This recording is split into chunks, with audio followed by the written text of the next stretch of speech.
അത് ശരി, എന്റെ ടീച്ചറെ വായ നോക്കുവല്ലേ? നിന്റെ ഒരു ഉണക്കം ടീച്ചർ അവൾ മലരോ? നോണയൊന്നും പറയണ്ട, എനിക്കെല്ലാം അറിയാം. ടീച്ചർ നാളെ എന്നോട് പറയുകയും ചെയ്തു. എന്ത്? എന്താണ് പറഞ്ഞത്? പറയടാ. ഒരു വായ നോക്കി ആ വീടിന്റെ അടുത്ത് നിക്കില്ലേ, ഏതാവനെന്ന്. എന്നിട്ട് നീ എന്ത് പറഞ്ഞു? ആ പെയിന്റ് അടിക്കാൻ പോകുന്ന സിബിച്ചാണെന്ന് പറഞ്ഞു. നശിപ്പിച്ച്. നിന്റെ അടുത്ത് പലതവണ പറഞ്ഞിട്ടില്ലേ പെയിന്ററാന്ന് പറയുന്നത് ചിത്രകാരനാന്ന് പറയണു. എനിക്ക് നുണ പറയാനൊന്നും പറ്റില്ല. അയ്യടാ ഒരു കൊച്ചു കാന്തി, നീ ഇങ്ങോട്ട് വാ. ആനേനെ വരച്ച, ആടിനെ വരച്ച, മയിലിനെ വരച്ചാന്ന് പറഞ്ഞുകൊണ്ട് ശരിയാക്കി തരാം. നിന്നെ പിണങ്ങി പോലെ. ശിവചേട്ടൻ ഒരു ഉപകാരം ചെയ്ത് തന്നു കഴിഞ്ഞാൽ ശിവചേട്ടൻ ഇനിയും ഒരുപാട് പടം വരച്ചിടാം. മമ്മൂട്ടിയുടെയും മോഹൻലാലിന്റെയും പൃഥ്വിരാജിന്റെയും. ആ എന്തുപകാരാന്ന് പറയും? ഒരു കൊച്ചുപകാരം പറയട്ടെ. ശിവചേട്ടൻ മോന്റെ കയ്യിൽ ഒരു സാധനം തന്നു വിടും. അത് മോൻ ടീച്ചറിന്റെ കൊണ്ട് കൊടുക്കണം. മനസ്സിലായി, പ്രേമലേഖനല്ലേ? ഛേ, ഇതൊന്നുമല്ല. അത് ബാബുക്കൊണ്ടെ കൊണ്ട് കൊടുപ്പിക്കൂ. ചേട്ടൻ തന്നെ കൊടുക്കില്ലേ? ഇത് വേറെ സാധനം. കൊടുക്കൂ. കൊഴപ്പാവൂ? എന്നാ ഒരു കൈ നോക്കാം. ചെല്ലട്ടെ. എന്നതാടാ രാവിലെ തന്നെ കറങ്ങി നടക്കുന്നേ? പഠിക്കാനൊന്നുമില്ലേ? ഞാൻ നമ്പീശാച്ചാന് സോപ്പ് എടുക്കാൻ പോയതാ. ആ പോയിരുന്നു പഠിക്കേ. നിങ്ങളുടെ മകനല്ലേ, അവനും തുടങ്ങി പൊതുപ്രവർത്തനം. ഓ സൂര്യൻ ഉച്ചയിലെത്തിയല്ലോ. പല്ലി വെളിപ്പേരൊന്നും കഴിഞ്ഞില്ലേ? അവന്മാരൊക്കെ എന്തിയേ? ഇന്നലെ രാത്രി നല്ല പൂസായിരുന്നല്ലേ? ചെറുതായിട്ട്. പിന്നെ എനിക്ക് പണിയൊന്നുമില്ല, പുതിയ സൈറ്റ് ആവണം. അന്നാ ഉച്ച കഴിഞ്ഞ പാർട്ടി ഓഫീസിൽ വാ. 2-3 ബോർഡുകൾ എഴുതാനുണ്ട്. സ്ഥിരം എഴുതുന്നവന് ഡെങ്കിപ്പനിയാ. പകരക്കാരനവൻ എന്റെ പട്ടി വരും. വലിയ നേതാവാ. സ്വന്തം വീട്ടിൽ വാടകയ്ക്ക് താമസിക്കുന്നവർക്ക് ഒരു ഉപകാരമില്ല. പണിയല്ല ആമ്പിളേർക്ക്. നീ ചൂടാവല്ലേ. പണ്ടത്തെ പോലെ പിരിവത്ര കാര്യക്ഷമമല്ല. കാശ് ഞാൻ കൈന്നെടുത്ത് തരേണ്ടി വരും. മുടിഞ്ഞ പണിക്കൂലിയല്ലേ? 4 സൈഡിൽ നിന്ന് വരുമാനമല്ലേ, കൈന്നെടുത്ത് മുടക്കൂ. എന്ത് വരുമാനം? ആകെ ഉള്ളത് 2 വാടക വീടാ. അതിന്ന് എന്താ കിട്ടുന്നെന്ന് നിനക്കറിയാലോ. ഒന്നിന് വാടകയില്ല. പിന്നെ നീയൊക്കെ തരുന്നതിന്റെ കണക്ക് ഞാൻ പറയണ്ടല്ലോ. അതെ, ഇതെടുക്കാതെയാണോ നിങ്ങൾ പോയത്? ഇങ്ങനെ ഓർമ്മയില്ലാത്തൊരു മനുഷ്യൻ. ഞാനതങ്ങ് മറന്നു. സിബി, നീ അറിഞ്ഞോ നമ്മുടെ നമ്പീശൻ ചേട്ടൻ ചെയ്തൊരു ചെയ്ത്ത്? നീ അറിഞ്ഞില്ലേ? ഇല്ല. അങ്ങയുടെ ശരീരം മരണശേഷം ഏതോ മെഡിക്കൽ കോളേജിൽ പിള്ളേർക്ക് പഠിക്കാൻ കൊടുത്തോളാം. എവിടെ ഒരു മെഡിക്കൽ ക്യാമ്പിൽ വെച്ച് ഒപ്പിട്ട് കൊടുത്തു. അങ്ങേര് ബന്ധം കൊണ്ടോ സ്വന്തം കൊണ്ടോ എന്റെ ആരുമല്ല. എന്റെ അപ്പന് ഈ സ്ഥലം വാങ്ങിച്ചപ്പോ അന്നത്തെ ഉടമയുടെ സഹായത്തിന് നിന്നതാ ഈ കാർന്നൂര്. സ്വന്തക്കാരും ബന്ധക്കാരും ഇല്ല. ഇവിടെ നിന്നോട്ടേന്ന് ചോദിച്ചു. നിന്നോളാൻ അപ്പം പറഞ്ഞു. ആ നിക്കുന്ന നിപ്പ ഇപ്പോഴും നിക്കുന്ന. ഇത്രയും പ്രായമുള്ള മനുഷ്യനാ. ഒന്ന് വീണാ ഞാൻ തന്നെയല്ലേ നോക്കേണ്ടത്? അപ്പൊ പിന്നെ എന്നോട് പറയാതെ മെഡിക്കൽ കോളേജിൽ പോയി ഒപ്പിട്ടത് ശരിയാന്നോ? ഇറക്കി വിടുക വേണ്ടത്. പക്ഷെ അയാളെ കാണുമ്പോ അപ്പന്റെ മുഖം മനസ്സിൽ വരുന്നേ. വരുന്നു. ആശുപത്രിക്കാർക്ക് ഈ അടുത്ത കാലത്തൊന്നും കിട്ടില്ല. മുട്ടിഞ്ഞ ആയിസ. ഒന്ന് നിന്നേ. നന്ദി വേണം കാർന്നോരെ, നന്ദി.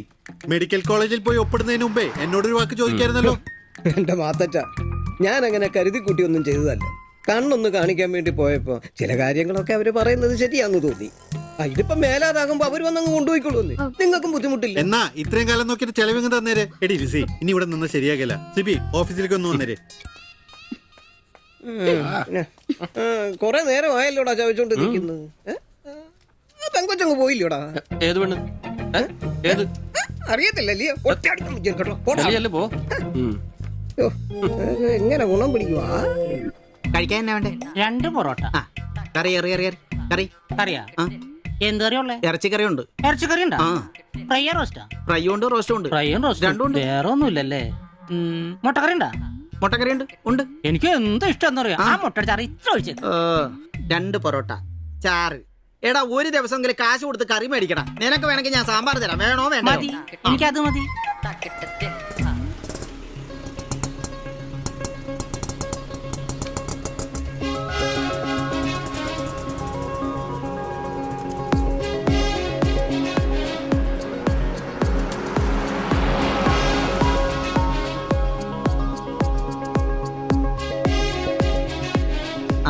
എന്തുവാ വേണ്ടേ കഴിക്കാൻ?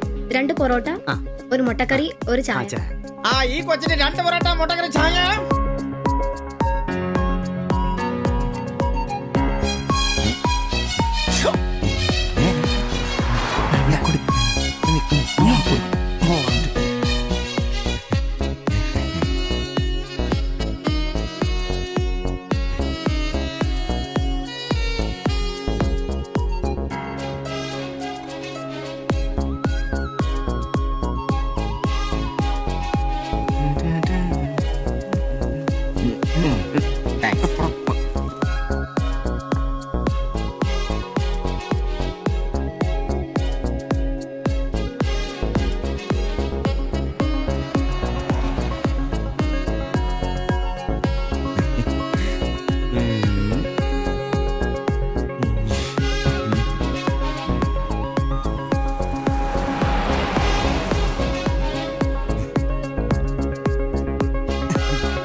എന്നാടാ ഭിത്തിയിലാണോ ഇപ്പൊ പൊറോട്ട അടിക്കുന്നത്? ഒന്ന് സ്ലിപ്പായതണ്ണ.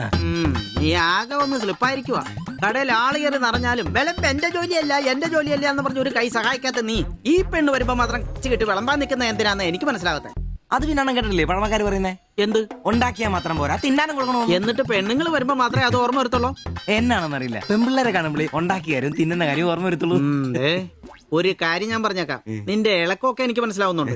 ഒടുവില് വിളമ്പി ഒടുക്ക അവളി കടയിൽ കയറാത്ത അവസ്ഥ വന്നാലുണ്ടല്ലോ എന്റെ സ്വഭാവം നീ അറിയുവേ. ഇവള് ഇവിടെ വരാൻ എവിടെ പോവാനാ?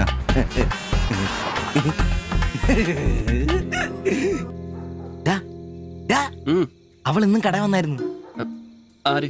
2 പൊറോട്ടയും മുട്ടക്കറിയും ചായയും. ആഹാ, അവളോ? എന്നിട്ട് ഇന്നും പൊറോട്ടയും മുട്ടക്കറിയും ചായയും കുടിച്ചാൽ ചിരിച്ചു കാണിച്ചു. എടാ, അവളെ ഏതാ എവിടെ നിന്നൊക്കെ ചോദിക്കാൻ പാടില്ലായിരുന്നോ? അവളൊരു പാവപ്പെട്ട വീട്ടിലെ കുട്ടിയാന്നേ. അച്ഛനാണെ തളർന്നു കിടക്കുന്നു, അമ്മയ്ക്കാണെ ക്ഷയം. ഒരു ജോലിയും ചെയ്യാൻ പറ്റത്തില്ലെന്നേ. അവൾക്ക് താഴെ 2 അനിയത്തിമാരാ, 2 പേരും പഠിക്കുക. അവള് ജോലിക്ക് പോയിട്ട് ആ കുടുംബം തന്നെ കഴിയുന്നേ. അപ്പൊ നീ അവളോട് ചോദിച്ചായിരുന്നല്ലേ? ഇല്ല. പിന്നെ ഇതൊക്കെ എങ്ങനെ മനസ്സിലായി? അവളുടെ ലുക്കൊക്കെ കണ്ടിട്ട് ഊഹിച്ചു പറഞ്ഞതാ. അവൾ എനിക്ക് ശരിക്കും അങ്ങ് ഇഷ്ടപ്പെട്ടു. അവളെ കാണുമ്പോഴൊക്കെ എന്റെ പെണ്ണ് എന്നൊക്കെ മനസ്സിൽ ആരോ പറയുന്ന പോലെ. അവൾക്ക് എന്നെ ഇഷ്ടാണ്. നീ ഇതുവരെ പറഞ്ഞത് വെച്ച് നോക്കിക്കഴിഞ്ഞാ ഒന്നും ശരിയാണുള്ള വഴിയില്ല. പിന്നെ അവള് നിന്നെ പോലൊക്കെ തന്നെയാണല്ലോ, വലിയ ഗ്ലാമർ ഒന്നുമില്ലല്ലോ. ഓഹോ, നിനക്കും നിന്റെ പെണ്ണിന് ഭയങ്കര ഗ്ലാമർ ആണല്ലോ. അല്ല, അറിയാൻ പാടില്ല ചോദിക്കുക, അവളുടെ ഗ്ലാമർ മുഴുവൻ അവളുടെ കൊണ്ടയിലാണോ? അല്ല, നീ ഏതിനും അവളുടെ കൊണ്ടേ മറിച്ചോണ്ടിരിക്കുന്ന ചോദിച്ചതാ. ശരിയാണല്ലോ. അളിയ, എന്റെ പെണ്ണിനെ നമ്മുടെ കടയിലെ അനീഷ് 15-ാം കടവ് കോളനി ബസ്സിൽ വെച്ച് കാണാറുണ്ട്. അവളുടെ ലുക്കൊക്കെ കണ്ടിട്ട് അവൾ അവിടുത്തെ കാര്യമാകാനാ ചാൻസ്. നമുക്ക് ആ കോളനി വഴി ഒന്ന് ചുമ്മാ കറങ്ങി നോക്കിയാലോ? അത് വേണോ? അല്ല, കോളനി നമ്മൾ ഒരാളോടും ഒരു പ്രശ്നത്തിനും പോകുന്നില്ല. ചുമ്മാ അത് വഴി പോകുന്നു, നമ്മളൊന്ന് നോക്കിയിട്ട് പോരുന്നു. ഒരാളോട് മിണ്ടേ പോലും ചെയ്യുന്നില്ല. അല്ലല്ലേ, പ്ലീസ് അളിയോ, ഒന്ന് വാടാ, ഒന്ന് പറയണം പ്ലീസ്. ഓടാൻ തുടങ്ങിട്ട് കൊറേ ആയല്ലോ. എവിടാടാ ഈ സ്ഥലം?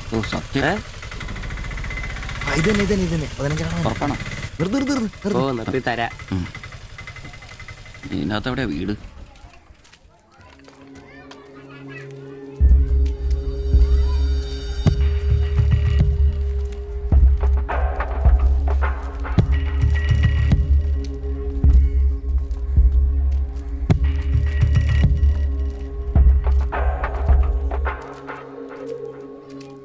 ഞാൻ അപ്പോഴേ പറഞ്ഞത് ഊരും പേരും എന്നറിയാതെ പെണ്ണിനെ അന്വേഷിക്കാൻ ഇറങ്ങരുതെന്ന്.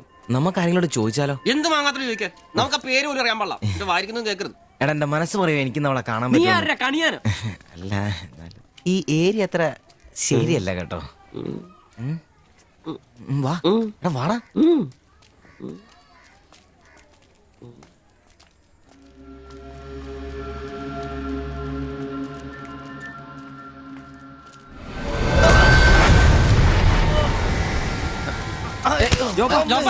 എന്തെങ്കിലും പറ്റിയോ?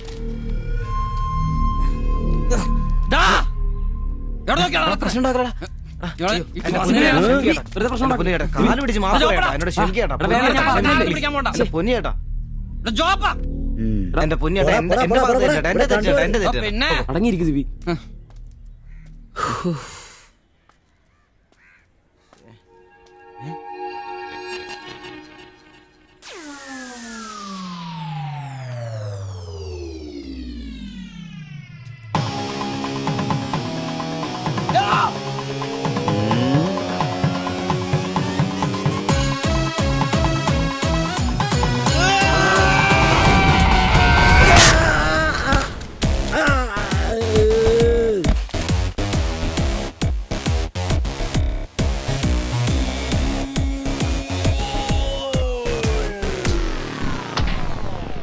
എടാ, ഇടിക്കണമാരെ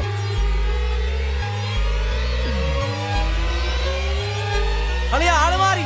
ഓടിക്കോ, ഓടിക്കോ.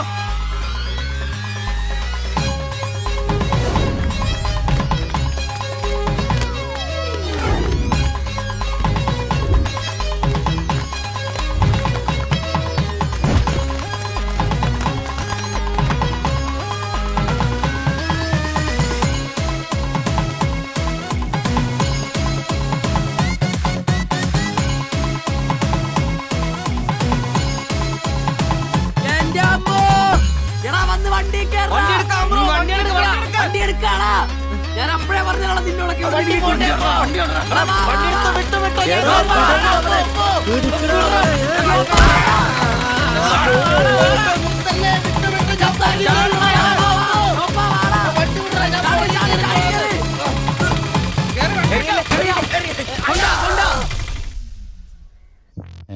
എത്ര സ്റ്റിച്ചണ്ടാ? 2.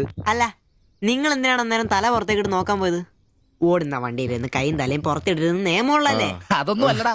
2 സ്റ്റിച്ചറിനൊന്നും ഇവന്റെ തലക്ക് യോഗം ഉണ്ടെങ്കിൽ ഏണി വെച്ച് കയറി ആ ഇഷ്ടിയം ഹെഡ് ചെയ്തു. പിന്നെ പ്രേമത്തിന് വേണ്ടി ചോര ചെയ്യുന്നതെന്നൊക്കെ പറഞ്ഞ എന്റെ ജോപ്പാ ശുദ്ധ മണ്ടത്തരം. അത് ജീവിതം നിന്നെ അത് പഠിപ്പിക്കും. ഈ ഞാനും ഒത്തിരി ചോര ചെയ്യുന്നിട്ടുള്ളവനാ, അറിയാമോ? പണ്ട് ഞാൻ പ്രീ ഡിഗ്രി പഠിക്കുന്ന കാലഘട്ടത്തിൽ എന്റെ കൂടെ പഠിച്ചൊരു സരളയുണ്ട്. എന്താ അവളുടെ ഒരു സൗന്ദര്യം! ഒരു ദിവസം ഞാൻ അവളോട് ചോദിച്ചു, സരളെ ഞാൻ നിന്നെ കെട്ടിപ്പിടിച്ചൊരു ഉമ്മ എന്നോട്ടെ എന്ന് ചോദിച്ചു. അവൾ അപ്പൊ തന്നെ തന്നു. ഉമ്മയല്ല, ചെരുപ്പൂരി മുഖം പൊത്തി ഒറ്റ അടി. ചോര ചീന്തുവല്ലായിരുന്നു, മൂക്കി കൂടി ചീറ്റുമായിരുന്നു. അധികം ചിരിക്കണ്ട, ചുറ്റുപൊട്ടും. ഇത് അതുപോലെ നല്ലെന്നേ. അവൾ ഇതിനൊന്നും കുറ്റം പറയാൻ പറ്റിയല്ല. ഒരു കാപ്പി കളർ ചുരിദാറിട്ട പെണ്ണിനെ കണ്ടപ്പോ എനിക്ക് അവളായിട്ട് തോന്നി, അത്രേ ഉള്ളൂ. അതെ, അവളെ കുറ്റം പറയാൻ പറ്റില്ല. മനസ്സിൽ നമ്മൾ ആരെ വിചാരിക്കുന്നുവോ കാണുന്നവരെല്ലാം നമുക്ക് അതായിട്ട് തോന്നും. അപ്പൊ നിന്നെയും കുറ്റം പറയാൻ പറ്റില്ല.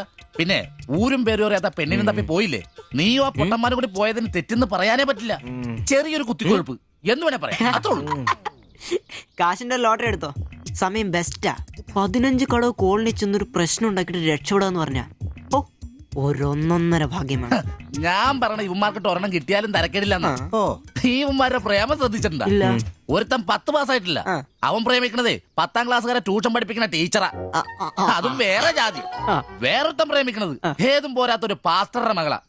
അവള് പഠിക്കണതേ ഡിഗ്രിക്ക്. അവൻ ഡിഗ്രി എഴുതണമെങ്കിൽ 2 പേരോടെങ്കിലും ചോദിക്കണം. പിന്നെ ഇവന്റെ കാര്യം കണ്ടില്ലേ? ഒരു പെണ്ണിനെ പ്രേമിക്കുന്നത് ഊര് പേര് അഡ്രസ് ഒന്നും അറിയില്ല. ആകെ കൂടി പരിചയം ഇവനുണ്ടാക്കുന്ന വൃത്തികെട്ട പൊറോട്ട തിന്നാൻ വല്ലപ്പോഴും ആ കടയിലൊന്നും വരും. ഇതൊന്നും ശരിയാവത്തില്ല. ഇപ്പൊ ഇവന് കിട്ടി, ഇനി അവന്മാർക്കിട്ടും കിട്ടും, ഉറപ്പാ. അല്ല, ഇതാര് ഗീതാന്റിയാ? കഴിഞ്ഞ പ്രാവശ്യം ചേട്ടന്റെ പാന്റിന്റെ മൂട് കയറിയപ്പോ വന്നിട്ട് പോയതാ. പിന്നെ ഇതുവരെ ഇങ്ങോട്ടൊന്നും വന്നില്ല. ഇപ്പൊ തയ്പ്പീരൊക്കെ കുറവാ, എല്ലാവർക്കും റെഡിമെയ്ഡ് മതിയെന്നേ. അതാ. എന്ത് റെഡിമെയ്ഡ്? അവനവന്റെ അളവിനും പാകത്തിനും തയ്ച്ചിരുന്ന സുഖം കിട്ടുവാ ഈ റെഡിമെയ്ഡിന്? അതില്ല, ചുമ്മാ ജാടാ. ഓ പിന്നെ സാരി തന്നെ ഉടുത്ത് ഞാനങ്ങ് മടുത്തു. ഇനി ചുരിദാറിലേക്ക് മാറിയാലോ എന്ന് ആലോചിക്കുക. ചതിക്കരുത്. സാരി മതി. നല്ല സെറ്റ് സാരിയൊക്കെ കൊടുത്ത് ഞാൻ തയ്ക്കുന്ന ഫ്രണ്ടൊക്കെ ഇറക്കി വെട്ടിയ ബ്ലൗസ് ഒക്കെ ഇട്ട് ബാക്കൊക്കെ നല്ല ഇറക്കി വെട്ടിയ ബ്ലൗസ് ഒക്കെ ഇട്ട് ആന്റി അങ്ങ് നിന്നാ എന്റെ പൊന്നോ നല്ല ലക്ഷണോ പിടിയാനും നിക്കണ പോലല്ലേ. ഓ, ചേട്ടന് ഞാൻ ചുരിദാർ ഇടുന്നതാ ഇഷ്ടം. ചിലരങ്ങനെ തിന്നുമില്ല, മറ്റുള്ളവരെ കൊണ്ട് തീറ്റിക്കയില്ല. പിന്നെ ഷിബുവേ, ഞാൻ പുതിയൊരു അടിപ്പാവാട വാങ്ങി. അതിന് ഇച്ചിരി ഇറക്ക കൂടുതലാ. 2 ഇഞ്ച് ഒന്ന് മടക്കി അടിച്ചേ. പിന്നെന്താ ആന്റി നാളെ പോര്. എന്നാ പോട്ടെ. പിന്നെ പുതിയ സാരി എടുക്കുമ്പോഴത്തേക്ക് ബ്ലൗസ് ഈ സ്പെഷ്യലിസ്റ്റിന് തന്നെ തന്നെ. കാരണം ഞാൻ കുറച്ച് പുതിയ മോഡൽസ് ഒക്കെ റെഡിയാക്കിയിട്ടുണ്ട്. നമുക്ക് പുതിയ ആൾ എടുത്ത് തയ്ക്കാമേ. പിന്നെന്താ, വരട്ടെ. അടിച്ചു കൊറ. ആ തള്ള പഠിച്ച കള്ളിയാ. ഇനി അവരോട് വന്നെങ്കിലേ അവരുടെ ഭർത്താവിന്റെ പാന്റിന്റെ മൂട് കീറണം, അല്ലെങ്കിൽ അവര് പുതിയ അടിപ്പാവാട മേടിക്കണം. നോക്കിക്കാ തയ്ക്കടാ. എനിക്ക് നോക്കാം.